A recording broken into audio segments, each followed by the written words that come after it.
Mes jeunes frères et sœurs, Djoula, j'ai découvert votre histoire, nos histoires. Avant que je vais parler, abonnez-vous à la page, partagez cette vidéo, likez pour que les personnes qui vous traitent des étrangers là, en Côte d'Ivoire là, pour qu'ils voient cette vidéo et ils écoutent cette histoire là. Quand on dit vrai Ivoirien, c'est les Djoula, les nordistes. J'étais premier à venir en Côte d'Ivoire. Côte d'Ivoire, c'est pour essayer qu'on construise la Côte d'Ivoire. Maintenant, ils ont récupéré la Côte d'Ivoire, ça est dans les mains. Pourquoi vous mettez contre eux? Ils ont récupéré les pays. Ils sont en train de ramener les pays, la Côte d'Ivoire. Mon frère, ma soeur Djoula, tu es Ivoirien, tu es Ivoirienne. Voici ton histoire. Et te laisse écouter ton histoire. Et te laisse écouter la vidéo.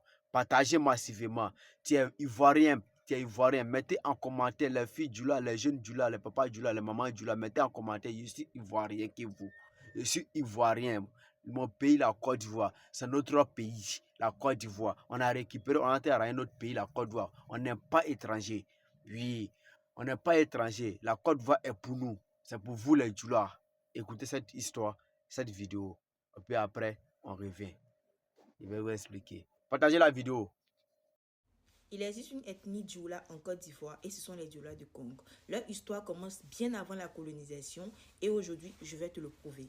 Le mot Djoula veut dire commerçant en langue mandingue. Et ce n'est pas juste en fait une question d'activité, mais c'est une ethnie à part entière. Les Djoula sont nés entre 1100 et 1200 dans une cité appelée Bégo, au nord du Ghana actuel qu'on connaît tous. Ils ne viennent pas du Mali comme beaucoup le pensent. Les Djoula de Congo viennent de la zone nord Ghana actuelle. Congo, ce n'est pas juste un village, c'est un ancien royaume très puissant fondé à la fin du XVIIe siècle.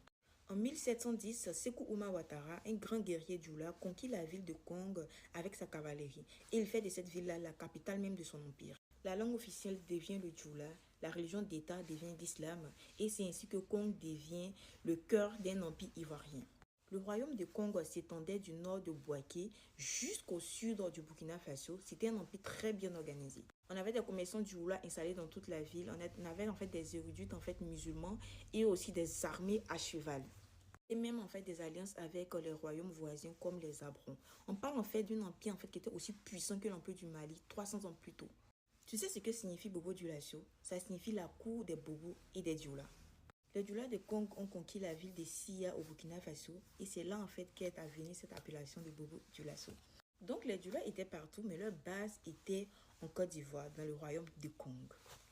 En Côte d'Ivoire, beaucoup confondent Djoula et Malinké. Or, ce sont